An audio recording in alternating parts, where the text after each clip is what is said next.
Okay, so hello everyone and welcome back to my YouTube channel CA Vaibhav Vashisht, a channel where you will be getting all the classes of your economics and business studies at free of cost. And not just free of cost, we will be learning all the concepts of your economics and business studies with fun, with examples of some big celebrities and real life scenarios, ताकि आपको किसी भी चीज़ को रटना ना पड़े और आपको बिजनेस स्टडीज़ और इकोनॉमिक्स का हर एक कंसेप्ट भी अच्छे से समझ में आ जाए। सो स्टूडेंट्स, आज हम क्या करने वाले हैं बेटा, आज हम देखने वाले हैं हमारा नया topic and that is nature of management. बेटा इस टॉपिक के बारे में मैं आपको बताऊं तो स्टूडेंट्स जैसे बाकी टॉपिक्स पढ़ते हैं, features of management, characteristics of management, वैसे ही इस टॉपिक को भी पढ़ लेते हैं और वो इस टॉपिक को पढ़ लेते हैं, रट लेते हैं और बाद में हमेशा सोचते हैं कि यार ये टॉपिक एग्जाम में ना आ जाए क्योंकि यार ये याद ही नहीं होता, हमको हर बार भूल जाते हैं। लेकिन मैं आपको बताऊं ये टॉपिक ऐसा टॉपिक है कि आप केवल एक बार भी ढंग से समझ लो ना, रटना नहीं है, अगर एक बार भी ढंग से समझ लो तो कभी भूलोगे नहीं, क्योंकि ऐसा टॉपिक है इसके हर एक पॉइंट पे आप रिलेट करने वाले हो अपने लाइफ में, या तो जो हो रहा है या जो पहले हो चुका है, हर पॉइंट पे आप रिलेट करने वाले हो। तो आज की जो क्लास है वो बहुत इंपॉर्टेंट है। हम केवल एक बार पढ़ेंगे आज की क्लास को और इस तरीके से पढ़ेंगे, इस तरीके से समझ के पढ़ेंगे कि आपको दोबारा इस टॉपिक को कभी पढ़ना ना पड़े, केवल आपको रिवाइज करना है जो भी आप नोट्स बनाओगे। सबसे पहले तो नेचर ऑफ मैनेजमेंट, इस टॉपिक में हम करने क्या वाले हैं। तो बेटा हम मैनेजमेंट का नेचर देखेंगे और उसको कंपेयर करेंगे कि मैनेजमेंट है क्या। जैसे कई बार आप लोगों को घर पे कंपेयर करा जाता है ना कि ये बिट्टू, ये चिंटू, ये सीमा, रीना, ये अपने पापा पे गई है, इसके पापा भी बहुत शैतानी करते थे। फिर आपके पापा बोलते हैं कि अरे मुझ पे नहीं, इसकी मम्मी पे गई है, इसकी मम्मी उससे ज़्यादा शैतान है। तो जैसे आपको कंपेयर करते हैं आपके नेचर पे, वैसे ही आज हम मैनेजमेंट को कंपेयर करेंगे, क्योंकि मैनेजमेंट के कोई माता पिता नहीं है। तो हम मैनेजमेंट को कंपेयर करने वाले हैं साइंस से, आर्ट से और प्रोफेशन से। हम देखेंगे कि मैनेजमेंट का नेचर किससे रिलेट करता है, क्या मैनेजमेंट साइंस है या मैनेजमेंट आर्ट है या मैनेजमेंट प्रोफेशन है, आखिर मैनेजमेंट है क्या। तो सबसे पहले हम रिलेट करते हैं मैनेजमेंट को साइंस से कि क्या मैनेजमेंट साइंस है कि नहीं।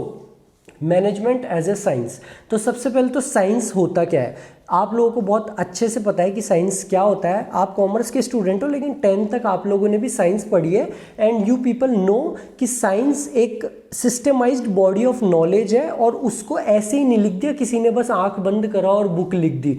कुछ ऑब्जर्वेशन करे, कुछ फैक्ट्स करे, ये जो लैब होती है उसमें जाके कुछ कारस्तानियाँ की, कभी H2 को मिलाया, कभी SO4 को मिलाया, अलग अलग चीज़ें करके, अलग अलग ऑब्जर्वेशन से, फैक्ट से और लैब में टेस्ट वगैरह करके हमको साइंस की एक ऑर्गेनाइज्ड बॉडी ऑफ नॉलेज बनाया गया है। So science can be defined as a systematic and organised body of knowledge based on logically observed findings, facts and events. बेटा ये किस पे बेस्ड है, लॉजिकली ऑब्जर्व्ड फाइंडिंग्स। जैसे कि न्यूटन ने एप्पल को गिरते हुए देखा, उसने ऑब्जर्व करा कि यार ये एप्पल नीचे क्यों गिरी, ये ऊपर क्यों नहीं गिरी। उसके बाद में उसने इवेंट करा, वापस से एप्पल को गिराया, किसी और चीज को गिराया और तब जाके उसको ये कंसेप्ट समझ में आया कि कोई ऐसी चीज है और उसने ग्रेविटी को फाइंड किया कि कोई ऐसी चीज है जो हम लोगों को ज़मीन पे ही जोड़े हुई है। So science is a systematic and organised body of knowledge based on logically observed findings, facts and events. अब हम देखेंगे कि मैनेजमेंट भी साइंस है कि नहीं है। तो सबसे पहले तो हम देखते हैं कि साइंस की कैरेक्टरिस्टिक्स क्या क्या है। First, it is a systematic body of knowledge. आपको साइंस पढ़नी है तो आपको एक खूब सारी बुक्स मिल जाएगी साइंस की। फिजिक्स पढ़नी है उसकी बुक्स मिल जाएगी, उसके लॉज मिल जाएंगे, केमिस्ट्री के आपको अलग से बुक्स मिल जाएगी। एक एक टॉपिक के ऊपर एक सिस्टमेटिक बॉडी ऑफ नॉलेज है। Second is they are based on experimentation. Third is universal validity. इन एक एक कैरेक्टरिस्टिक को अच्छे से समझते हुए चलते हैं और देखते हैं मैनेजमेंट में वो कैरेक्टरिस्टिक है कि नहीं है। सबसे पहला, science is a systematic body of knowledge. Science की बुक है ना आपके पास, फिजिक्स भी आपने देखा हुआ है कि उसकी बुक होती है। अपने दोस्तों से पूछ लेना कि यार केमिस्ट्री के इस टॉपिक की कोई अलग से बुक है क्या, वो आपको बता देगा कि हाँ भाई ये न्यूटन ने है ना, इसने ये वाली बुक लिखी हुई है, आइंस्टाइन ने इस पे ये बुक लिखी हुई है। So in science organised and systematic study material is available which is used to acquire the knowledge of science. Science की अगर आपको नॉलेज लेनी है तो आपको एक सिस्टमाइज्ड स्टडी मटेरियल मिल जाएगा। फिजिक्स की बुक, फिजिक्स समझना है तो फिजिक्स की बुक मिल जाएगी आपको, सिस्टमाइज्ड वो नॉलेज, एक सिस्टमाइज्ड स्टडी मटेरियल आपको मिल जाएगा। वैसे ही अगर आपको मैनेजमेंट के बारे में जानना है, मैनेजमेंट के बारे में समझना है, एक अच्छा मैनेजर बनना है, तो भी आपको सिस्टमाइज्ड स्टडी मटेरियल मिल जाएगा। हमारे भी उनके होंगे, आइंस्टाइन, न्यूटन, हमारे पास भी हेनरी फेयोल और कई सारे लोग हैं जिन्होंने हमारे लिए मैनेजमेंट के ऊपर बुक्स लिखी हुई है। In management also there is availability of systematic and organised study material. तो इससे हमको ये तो पता लग जाता है कि साइंस की पहली कैरेक्टरिस्टिक तो हमारे मैनेजमेंट में भी है। So the first feature of science is present in management. Second feature पे चलते हैं। So your second feature of science is that principles are based on experimentation. आप सबको ये पता है कि हमने ग्रेविटी का जो प्रिंसिपल हमने बनाया कि भाई एक ग्रेविटी एक ऐसी चीज है, हम लोग जमीन से जुड़े हुए हैं, वो एक्सपेरिमेंट पे बेस्ड था। उसने पहले ऑब्जर्व करा, उसके बाद में वापस चीजों को एक्सपेरिमेंट करा। H2 दो मॉलिक्यूल, H2 के दो मॉलिक्यूल और SO4 मिलके H2SO4 बनेंगे, सल्फ्यूरिक एसिड बनेंगे। सही है ना? H2SO4। देखो हम कॉमर्स के स्टूडेंट है भाई, कोई गलती हो जाए तो मीम्स मत बना देना कि सर ने ये क्या बोल दिया। बट मैं आपको ये समझा रहा हूँ कि अगर दो हाइड्रोजन के मॉलिक्यूल लोगे, एक ऑक्सीजन का मॉलिक्यूल लोगे, तो वो पानी ही बनेगा, H2O ही बनेगा। तो these all the principles are based on some experimentation. Scientific principles are developed through observation and tested through repeated experiments. अब हम चलते हैं हमारे मैनेजमेंट के ऊपर। जो मैनेजमेंट के बेचा कुछ प्रिंसिपल्स हैं हमारे हेनरी फेयोल के द्वारा लिखे हुए कि एक अच्छे मैनेजर बनने के लिए हमको क्या क्या प्रिंसिपल्स अपनाने चाहिए। तो क्या वो प्रिंसिपल्स भी हमारे एक्सपेरिमेंट पे बेस्ड है? तो yes, the answer is yes, they are also derived by observation and experiment. लेकिन क्योंकि मैनेजमेंट में ह्यूमंस इन्वॉल्व है, हमने जो एक्सपेरिमेंट करा वो ह्यूमंस को देख के करा। हेनरी फेयोल एक फैक्ट्री में गया था और उसने वर्कर्स को देखा था कि वर्कर्स कैसे क्या काम कर रहे हैं, हमको उसके बाद में उसने प्रिंसिपल्स लिखे कि वर्कर्स को कैसे मोटिवेट करा जा सकता है। तो क्योंकि हमारे मैनेजमेंट में ह्यूमंस इन्वॉल्व है और ह्यूमन का बिहेवियर आप समझ नहीं सकते, जैसे किसी औरत को नहीं समझ सकते, it goes with everyone, human behaviour can not be predicted. तो ये वाला जो हमारा सेकंड कैरेक्टरिस्टिक है साइंस का, ये एग्जैक्ट प्रेजेंट नहीं है। हम ये कह सकते हैं कि ये पार्शियली प्रेजेंट है। हमारे जो प्रिंसिपल्स हैं मैनेजमेंट के वो भी ऑब्जर्वेशन और एक्सपेरिमेंट के थ्रू ही डिराइव हुए हैं, लेकिन क्योंकि यहाँ पे ह्यूमंस इन्वॉल्व है and human behaviour can not be predicted accurately. Management principles are also developed through observation and experiment, but since management deal with humans and human behaviour can not be accurately predicted. बेटा उसने principal लिख दिया कि किसी भी worker को motivate करना है तो उसको बोनस दो, लेकिन हो सकता है कोई आदमी ऐसा हो जो बोनस से मोटिवेट नहीं हो, पैसा नहीं चाहिए, उसको इज्जत चाहिए।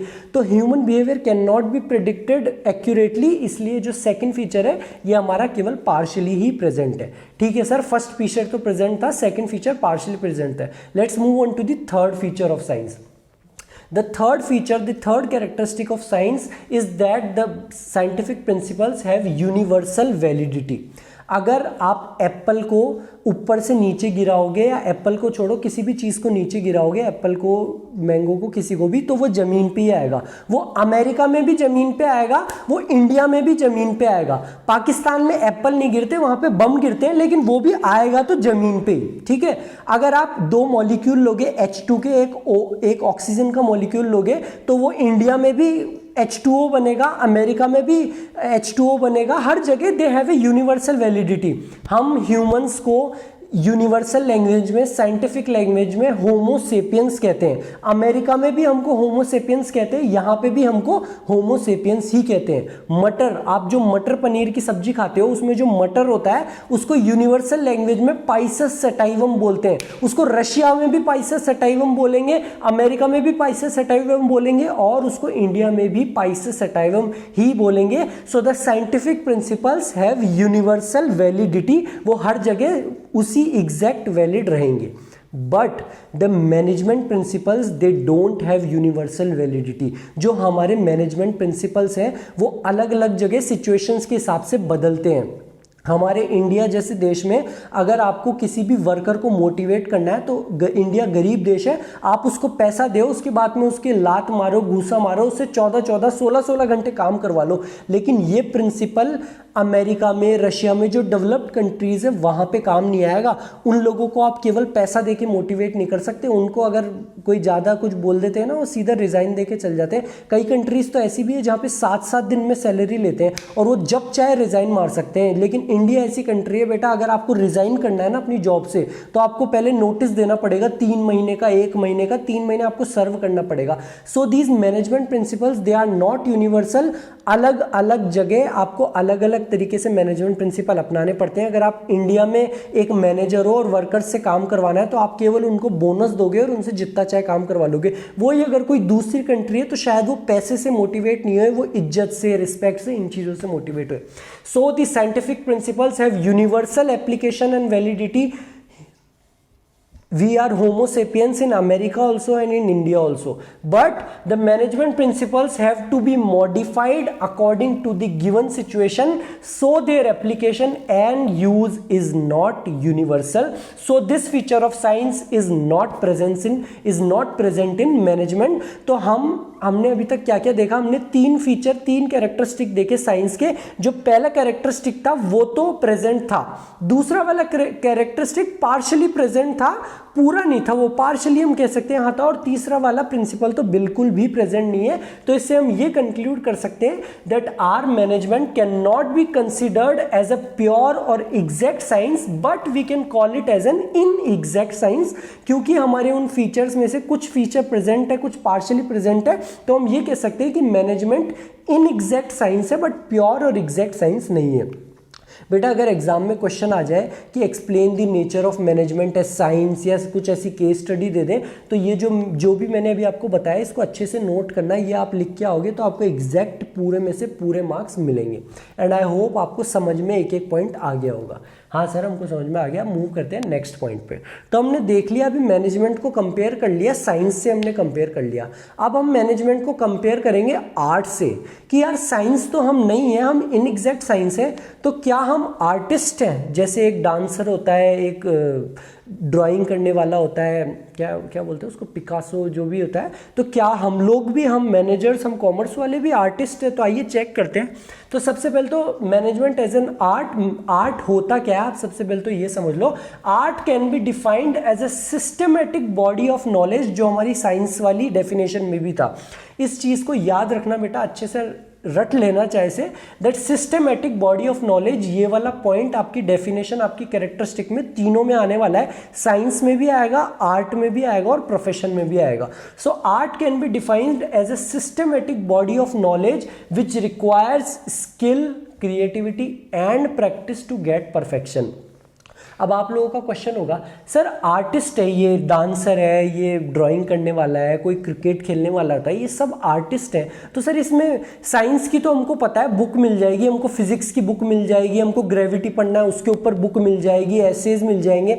सर ये ड्राइंग व्राइंग की, डांस की, इनकी कौन सी बुक आ गई? सर इनकी तो कोई बुक होती ही नहीं है। लेकिन बेटा मैं आपको बताऊं, this is also a systematic body of knowledge. आप अगर इस डांस के बारे में पढ़ना चाहते हो तो गूगल करना, आपको पूरा हिस्ट्री मिल जाएगी, कैसे क्या होता है, आपको हर चीज़ मिल जाएगी। एक अच्छा ड्राइंग करनी है, आपको एक अच्छा आर्टिस्ट बनना है, उसके लिए भी आपको एक नॉलेज गेन करनी पड़ेगी। आपको गिटार सीखना है, गिटारिस्ट जो भी होते हैं वो भी आर्टिस्ट होते हैं, तो बेटा उसके लिए भी आपको नॉलेज गेन करनी पड़ेगी और उसके ऊपर भी आपको बुक्स मिल जाएगी। आप यूट्यूब पे सर्च करोगे, आपको वीडियोज़ मिल जाएंगे कि पहले ये वाली कॉर्ड दबाओ, फिर डी कोड, ए कोड, हर। तो this art is also a systematic body of knowledge, but it requires skill, creativity and practice. अगर मैं चाहूँ कि मैं गानों की एक बुक पढ़ लूँ, सारे गामा पा क्या होता है, सुर क्या होता है, ताल क्या होता है, वो पढ़ के मैं एक अच्छा सिंगर नहीं बन सकता। मेरे पास में स्किल्स भी होनी चाहिए और मेरे को प्रैक्टिस भी करनी पड़ेगी। It requires skill, creativity and practice to get perfection. तो चलो अब हम देखते हैं कि हमारा मैनेजमेंट एक आर्ट है कि नहीं है। आप लोग अगर मैनेजर्स बनते हो फ्यूचर में, तो आप लोग आर्टिस्ट कहलाए जाओगे कि नहीं कहलाओ जाओगे। So let's look into the characteristics of art. First is it is systematic body of knowledge, second is personalized application and third one is based on practice and creativity। अब इन एक एक को हम अच्छे से डिटेल में पढ़ लेते हैं। सबसे पहले तो बेटा सिस्टमेटिक बॉडी ऑफ नॉलेज, ये अभी अभी हम हमारे साइंस वाले में भी देख के आ चुके हैं, इस पॉइंट को दोबारा पढ़ने की जरूरत नहीं है, दोबारा समझाने की जरूरत नहीं है। In every art there is systematic and organised study material available to acquire theoretical knowledge of that art. अगर आपको एक डांसर बनना है, अगर आपको एक सिंगर बनना है, अगर आपको एक गिटारिस्ट बनना है, तो उसके ऊपर स्टडी मटेरियल अवेलेबल है, आप जाके पढ़ सकते हो। डी कॉर्ड को कैसे दबाया जाए, ए कॉर्ड को कैसे दबाया जाए, जो लास्ट वाली स्ट्रिंग होती है उसको क्या कहते हैं, उसके ऊपर एक स्पेसिफिक स्टडी मटेरियल अवेलेबल है, आप थ्योरेटिकल नॉलेज ले सकते हो उस आर्ट की। इन द सेम वे हमने साइंस में भी देखा, मैनेजमेंट को अगर आपको सीखना है तो उसके ऊपर भी स्टडी मटेरियल अवेलेबल है। आपकी ये बुक भी वही स्टडी मटेरियल है मैनेजमेंट को पढ़ने का। आप और ज्यादा पढ़ना चाहते हो तो हर चीज का अपने पास में भी स्टडी मटेरियल अवेलेबल है। तो हम ये कह सकते हैं that the first feature of art is present in management. पहला फीचर तो मैनेजमेंट में प्रेजेंट है आर्ट का। दूसरे फीचर पे चलते हैं। So the second feature is personalised application. ये पॉइंट है थोड़ा समझने वाला। आर्ट में एक कैरेक्टरिस्टिक है पर्सनलाइज्ड एप्लीकेशन। सर ये क्या होता है?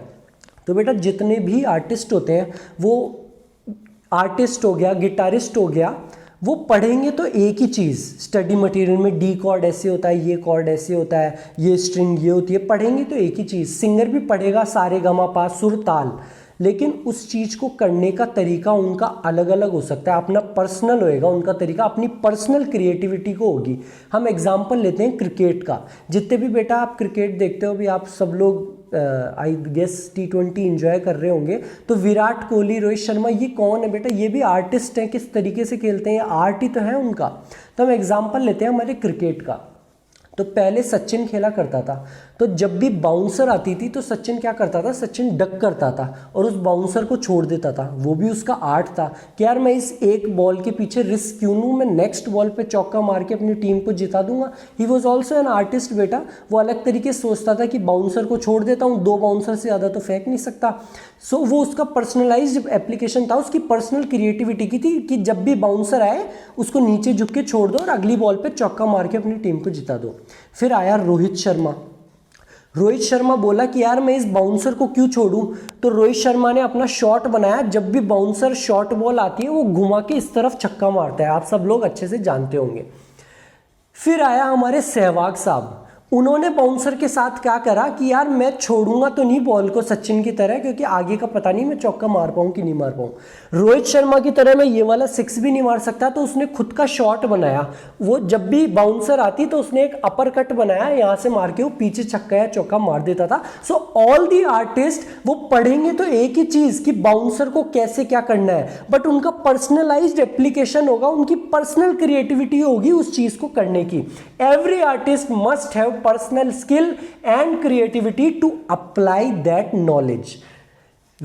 इन द सेम वे मैनेजर्स के साथ में भी यही है। हर मैनेजर की अपनी अपनी एक पर्सनल क्रिएटिविटी होगी उस मैनेजमेंट प्रिंसिपल को लगाने की। सर वो कैसे? बेटा कोई मैनेजर तो ऐसा होगा जो थोड़ा गुस्से में अब काम करवाएगा, कुछ मैनेजर होगा जो बेटा प्यार से करवाएगा, कुछ होगा जो थोड़ा लालच देके करवाएगा। हर मैनेजर की काम करवाने की अपनी पर्सनलाइज्ड एप्लीकेशन, अपनी पर्सनल क्रिएटिविटी होती है। In management also managers use management principles under different situations by applying personal skill and their personal creativity. So हम ये कह सकते हैं कि जो सेकंड फीचर है आर्ट का, पर्सनलाइज्ड एप्लीकेशन, वो भी हमारे मैनेजमेंट में प्रेजेंट है। This feature is also present in management. First feature भी present है, second feature भी present है. Let's move on to the third feature of art. The third feature, it is based on practice and creativity. बेटा सचिन ऐसे ही नहीं बन गया, उसने बहुत प्रैक्टिस करी है, हर दिन के पता नहीं कितने शॉट मारे तब जाके वो सचिन बना है। एक कोई भी अच्छा डांसर हो, कोई भी अच्छा गिटारिस्ट हो, कोई भी अच्छा सिंगर हो, अरिजीत सिंह ऐसे ही नहीं बन गया। वो इंडियन आइडल में आया था तो वहाँ पे चल नहीं पाया था, वो हार गया था, but because of his practice वो इतना परफेक्ट हो गया प्रैक्टिस कर करके। सो आर्ट में क्या है, it is based on practice and creativity. जितना भी हम ज़्यादा प्रैक्टिस करेंगे, कोई भी आर्टिस्ट अगर ज़्यादा प्रैक्टिस करेगा तो वो और अच्छा आर्टिस्ट बनेगा। Artist require regular practice of art to become more fine and more perfect. किसी को भी परफेक्ट बनना है और अच्छा बनना है आर्टिस्ट को, तो उसको क्या करना पड़ेगा? प्रैक्टिस। इन द सेम वे बेटा मैनेजमेंट में मैनेजर्स भी जितना ज़्यादा टाइम बिताते हैं उतने ही अच्छे होते हैं। With the same way with experience, experience कब आता है बेटा? टाइम के साथ में वो लोग भी प्रैक्टिस करते हैं। तो इन the same way with experience managers also improve there managerial skills and efficiency. जैसे कि एक आर्टिस्ट प्रैक्टिस के साथ में और फाइन होता है, वैसे ही एक मैनेजर भी एक्सपीरियंस के साथ में और अच्छा मैनेजर बनता है। तो हम ये कह सकते हैं कि जो थर्ड फीचर है आर्ट का वो भी हमारे मैनेजमेंट में present है। So all the features of art are present in management, so we can say that management is also an art। और ये कौन सा आर्ट है? It is an art of getting things done by others। तो अभी तक हम management को दो चीजों से कंपेयर कर चुके हैं। फर्स्ट इज साइंस, जहां पे हमने कंक्लूड करा था कि मैनेजमेंट एग्जैक्ट साइंस तो नहीं है क्योंकि सारे फीचर्स मैच नहीं कर रहे, but we can call it as an exact science. फिर हमने कंपेयर करा मैनेजमेंट को आर्ट से और हमने ये पता लगाया that management is an art of getting things done by others. अब हम मैनेजमेंट को कंपेयर करेंगे हमारे प्रोफेशन के साथ में। जैसे आप लोगों को कंपेयर करा था ना पापा से, मम्मी से, उसके बाद में अपनी मौसी पे गई है क्या, तो अब हम मैनेजमेंट को कंपेयर करते हैं प्रोफेशन से। तो सबसे पहले तो आप लोगों को ये जानना ज़रूरी है कि प्रोफेशन असल में होता क्या है, क्योंकि आप लोगों की उम्र कम है, अभी आप लोगों ने ज़्यादा दुनिया देखी नहीं है और आप लोग इंस्टाग्राम पे बहुत ज़्यादा वो करते हो, तो you people don't have the exact idea of what profession is. अगर बिल्लू अपनी मौसी की शादी में सूट वूट पहन के फोटो डाल दे और उस पर कैप्शन डाल they being professional is the only choice, तो वो प्रोफेशनल नहीं कहलाया जाएगा। कोई भी इंसान केवल सूट पहन लेगा तो वो प्रोफेशनल नहीं बन जाएगा।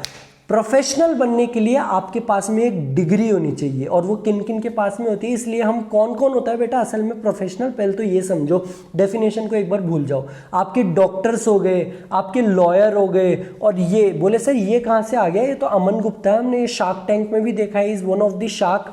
सो क्या ये एक बिजनेसमैन है, he is the owner of boat company, boat, तो क्या वो ओनर भी हमारे प्रोफेशनल्स होते हैं बेटा? ये इसका मैं एग्जांपल चला के आप लोगों के पास में लेके आया हूं आप लोगों को एक अच्छे से समझाने के लिए, क्योंकि इस वाले पॉइंट में बच्चे बहुत कंफ्यूज रहते हैं प्रोफेशन के, ताकि आप लोगों को अच्छे समझ में आ जाए। सो अमन गुप्ता, ये डॉक्टर का तो आपको समझ में आ गया कि सर डॉक्टर के पास में एक डिग्री है, और अभी हम और कैरेक्टरिस्टिक में देखने वाले हैं, इसलिए वो प्रोफेशनल कहलाया जाता है। लॉयर के पास में भी डिग्री होना जरूरी होता है from bar council of India, तब जाके वो प्रोफेशनल कहलाया जाएगा।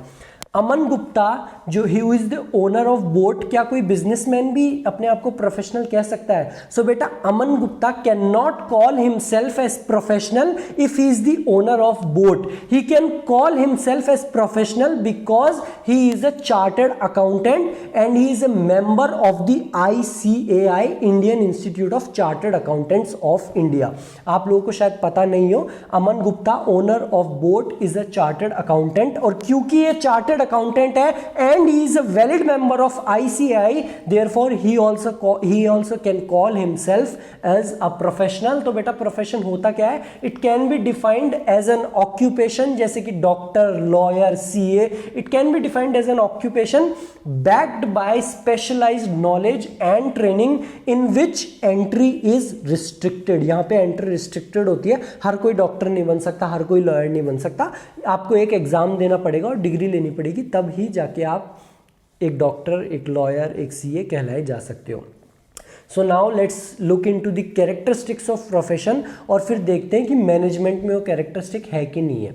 तो जैसा कि मैंने आपको बताया, सबसे पहला characteristic well defined body of knowledge. ये हमारे साइंस में भी था, हमारे आर्ट में भी था, और हमारे प्रोफेशन में भी है। बेटा पहला पॉइंट अगर आप याद कर लो ना तो 1 मार्क्स तो आपके पक्के हैं, चाहे क्वेश्चन प्रोफेशन का आ जाए, आर्ट का आ जाए, चाहे साइंस का आ जाए। Second is restricted entry, third is presence of professional association, ethical codes. ये सारे अब हम डिटेल में पढ़ लेते हैं। तो सबसे पहला तो बेटा well defined body of knowledge, दोबारा समझाने की जरूरत नहीं है। हर प्रोफेशन में, चाहे वो डॉक्टर हो, चाहे वो लॉयर हो, चाहे वो CA हो, एक specialised systematic body of knowledge है, एक स्टडी मटेरियल अवेलेबल है वहां पे। आपको डॉक्टर बनना है तो आपको डॉक्टर की बुक्स पढ़नी पड़ेगी, आप सबको पता है। आपको सीए बनना है तो आपको उसकी बुक्स पढ़नी पड़ेगी। तो एक सिस्टमेटिक बॉडी ऑफ नॉलेज है और उसके ऊपर स्टडी मटेरियल अवेलेबल है। और जैसा कि हम साइंस और आर्ट में भी देख चुके हैं, मैनेजमेंट में भी सिस्टमेटिक स्टडी मटेरियल हमारे पास में अवेलेबल है। तो हम ये कह सकते हैं that the first feature of profession is present in management also. ये हम ऑलरेडी 2 बार कर चुके हैं। So now let's move on to the next characteristic of profession. तो बेटा next characteristic is that restricted entry.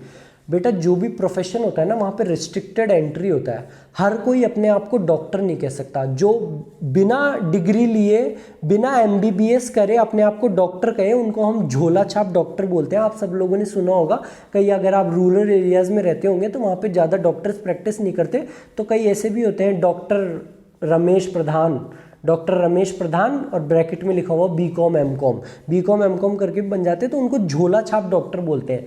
So the entry to a profession is restricted through an examination और degree.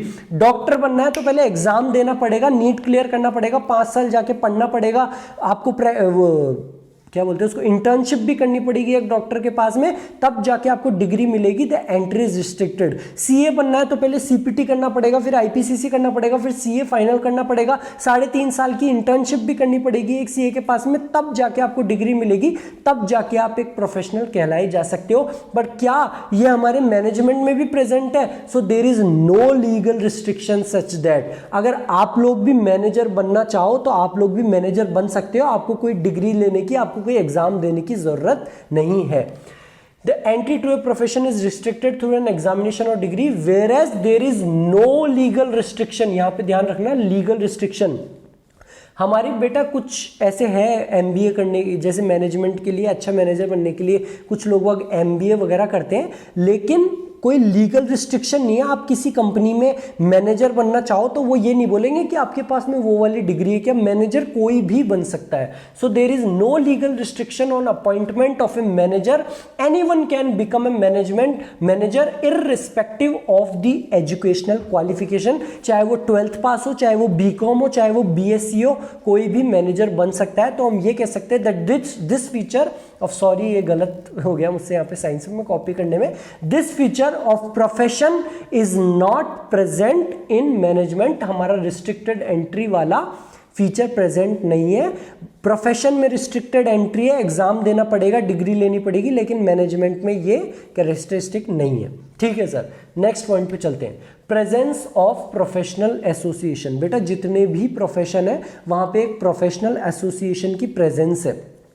अगर आप लोग डॉक्टर हो, आपको प्रैक्टिस करना है, आप लोगों को अपनी क्लिनिक खोलनी है, तो आपको पहले एसोसिएट होना पड़ेगा प्रोफेशनल एसोसिएशन। जितने भी डॉक्टर्स हैं उनको एसोसिएट होना पड़ता है मेडिकल एसोसिएशन ऑफ इंडिया के साथ में। अगर आप लॉयर हो, आपको प्रैक्टिस करनी है हाई कोर्ट में, तो पहले आपको लाइसेंस लेना पड़ेगा बार काउंसिल ऑफ इंडिया से। अगर आप एक चार्टर्ड अकाउंटेंट हो, आपको खुद की प्रैक्टिस करनी है, साइन करना है बड़ी बड़ी कंपनी की बैलेंस शीट पे, तो आपको पहले परमिशन लेनी पड़ेगी आईसीआई की कि मैं प्रैक्टिस करना चाहता हूं। तो जितने भी प्रोफेशन है वहां पे एक प्रोफेशनल एसोसिएशन है। डॉक्टर्स में क्या है, medical association of India, lawyers के लिए क्या है, बार काउंसिल ऑफ इंडिया, और चार्टर्ड अकाउंटेंट्स के लिए क्या है, ICAI। बट मैनेजर्स के लिए, मैनेजमेंट के लिए ऐसी कोई भी प्रोफेशनल एसोसिएशन नहीं है। एक प्रोफेशनल एसोसिएशन बनाई गई है AIMA दिल्ली में, बट कोई रिक्वायरमेंट नहीं है। जैसे डॉक्टर होने के लिए तो आपके पास में MBBS डिग्री होना जरूरी है, मेडिकल एसोसिएशन ऑफ इंडिया से सर्टिफिकेट आपके पास में होना चाहिए। वैसे ही एक मैनेजर बनने के लिए आपको AIMI से कोई सर्टिफिकेट लेने की जरूरत नहीं है। ऐसी एक बॉडी है, बट कोई लीगल रिस्ट्रिक्शन नहीं है। Legally it is not compulsory for managers to become a part of these organisations by registration. अगर आप CA हो तो आपको प्रैक्टिस करने के लिए ICAI के साथ में एसोसिएट होने की जरूरत है, लेकिन अगर आप एक मेंबर हो तो लीगली आपको कोई रिस्ट्रिक्शन नहीं है किसी प्रोफेशनल एसोसिएशन के साथ में एसोसिएट होने की। सो हम ये कह सकते हैं कि ये वाला कैरेक्टरिस्टिक भी हमारे मैनेजमेंट में प्रेजेंट नहीं है। Let's move on to the next characteristic and that is existence of ethical codes. बेटा जितने भी हमारे प्रोफेशन होते हैं हमारे कुछ एथिकल कोड्स होते हैं। सर एथिकल का मतलब क्या होता है? तो बेटा एथिक्स का मतलब होता है गुड डीड्स। हमारे जितने भी प्रोफेशन है, एक सीए है तो हमारे भी कुछ एथिकल कोड्स होते हैं कि आप किसी से ब्राइब नहीं लोगे, कि हो सकता है ना बेटा मैं कंपनी की बैलेंस शीट साइन कर दूं और जैसे मेरे को, आपने सत्यम का केस सुना हो, वैसे तो आप लोग बहुत छोटे हो, आप लोगों ने सुना नहीं होगा सत्यम का केस। तो एक बार क्या हुआ था, जैसे आप कंपनी देखते हो ना, इन्फोसिस, विप्रो, इतनी बड़ी बड़ी कंपनियां, वैसी एक कंपनी हुआ करती थी सत्यम। इतनी बड़ी कंपनी थी और पता चला था कि वो एकदम फेक है, जो उसकी बैलेंस शीट थी वो एकदम फेक थी। उन्होंने ऐसी बिना बात के हाइप बनाई हुई थी कंपनी की कि बड़ी कर रखी थी, जबकि वो थी नहीं, असल में उसके स्टैट्स वैसे थे नहीं। तो उसको साइन करता था एक सीए, जो साइन करता था मिस्टर राजू, उसको जेल हो चुकी है। तो हमारे कुछ एथिकल कोड्स होते हैं कि हमको किसी से ब्राइब नहीं लेनी, कुछ झूठे साइन नहीं करने। जैसे एक डॉक्टर है, उनके भी कुछ एथिकल कोड्स होते हैं कि आप बिना बात के किसी के ऐसे तो ना किडनी निकाल ले डॉक्टर और बेच दे। तो आपको कुछ अच्छे कोड्स होते हैं। एक लॉयर के लिए भी कुछ कोड्स होते हैं कि आपको कैसे क्या परफॉर्म करना है। तो प्रोफेशनल्स के लिए तो एथिकल कोड्स होते हैं कि आप बिना बात के किसी से रिश्वत मत लेना, किसी के झूठे साइन मत कर देना, लोग बागों के गलत इफेक्ट पड़ सकता है। लेकिन मैनेजर्स के लिए ऐसे कोई भी एथिकल कोड्स नहीं है। सर कोई भी एथिकल कोड्स नहीं है? तो बेटा एथिकल कोड्स हैं, बट उनको लीगली उस चीज को फॉलो करने की जरूरत नहीं है। Me as a chartered accountant, मेरे भी एथिकल कोड्स हैं। अगर मैं उन एथिकल कोड्स को फॉलो नहीं करूंगा तो मुझको जेल हो सकती है, जैसे मिस्टर राजू को जेल हुई थी सत्यम वाले केस में। लेकिन अगर कोई मैनेजर उन एथिकल कोड्स को फॉलो नहीं करता है तो उसको कोई जेल नहीं होगी इस बात पे, ठीक है। So for every profession there are sets of ethical codes fixed by professional organization and are binding on all the professionals of that profession. Me as a chartered accountant, मेरे ऊपर बाइंडिंग है वो एथिकल कोड्स, मेरे को उनको follow ही करना पड़ेगा। अगर मैं उनको फॉलो नहीं करूंगा तो मुझको जेल भी हो सकती है। But legally, it is not compulsory for all the managers to get registered with any organization and abide by the ethical codes. उन लोगों को ज़रूरी नहीं है कि वो किसी एथिकल ऑर्गेनाइजेशन के साथ में एसोसिएट हों और उसके एथिकल कोड्स को फॉलो करें। सो हम ये कह सकते हैं कि ये वाला फीचर भी मैनेजमेंट का, ये वाला फीचर भी प्रोफेशन का मैनेजमेंट में प्रेजेंट नहीं है। तो हम इससे ये कंक्लूड कर सकते हैं कि हमारे प्रोफेशन के कैरेक्टरिस्टिक्स में केवल एक कैरेक्टरिस्टिक मैच कर रहा था, बाकी कोई सा भी प्रेजेंट नहीं है। तो हम ये कह सकते हैं that all the features of profession are not there. तो हम मैनेजमेंट को एज ए प्रोफेशन नहीं कह सकते हैं। हाँ, it is on the path of becoming profession, but आज की तारीख में we can not call it as profession. Sir why is it on the path of becoming profession? तो बेटा मैंने आपको जितने भी पॉइंट समझाए, रिस्ट्रिक्टेड एंट्री वाला, यहाँ पे एग्जामिनेशन और डिग्री है, यहाँ पे भी इस तरीके के एग्जाम है, लेकिन लीगली जरूरत नहीं है। हो सकता है फ्यूचर में लीगली जरूरी कर दे। जो हमने थर्ड पॉइंट पढ़ा, presence of professional association, doctors के लिए medical association of India, lawyers के लिए bar council of India, CS के लिए ICAI। वैसे ही हमारे मैनेजर्स के लिए भी एक एसोसिएशन है AIMA, लेकिन लीगली उसके साथ में एसोसिएट करने की कोई जरूरत नहीं है, लेकिन हो सकता है फ्यूचर में उसके साथ में एसोसिएट करने की जरूरत हो जाए। हमने जो फोर्थ पॉइंट पढ़ा, present existence of ethical codes, हमारी ICAI CAS की प्रोफेशनल एसोसिएशन क्या है ICAI, उसके कुछ एथिकल कोड्स हैं, हमको उसको मानना पड़ेगा, नहीं तो हमको जेल हो सकती है। वैसे ही मैनेजर्स की जो एसोसिएशन है AIMA, उसके भी कुछ एथिकल कोड्स हैं, लेकिन लीगली उनको उसको मानने की जरूरत नहीं है। क्या पता अगर फ्यूचर में बोल दे कि आपको भी इन एथिकल कोड्स को मानना पड़ेगा। So the features of professions are not present in management, so we can not call it as profession, but it is on the path of becoming profession. ठीक है, तो ये थी बेटा हमारी आज की class on nature of management. हमने हर चीज़ को डिटेल में पढ़ा। हमने जो भी चीज़ अभी तक पढ़ी है, आप उसको क्या बोलते हैं अच्छे से राइट डाउन करना। मैं बेटा बीच बीच में रुक के धीरे धीरे नहीं बोल सकता, क्योंकि आप लोग वीडियो देख रहे हो, तो आप लोग पॉज कर लेना और पूरे उन पॉइंट्स को अच्छे से लिखना।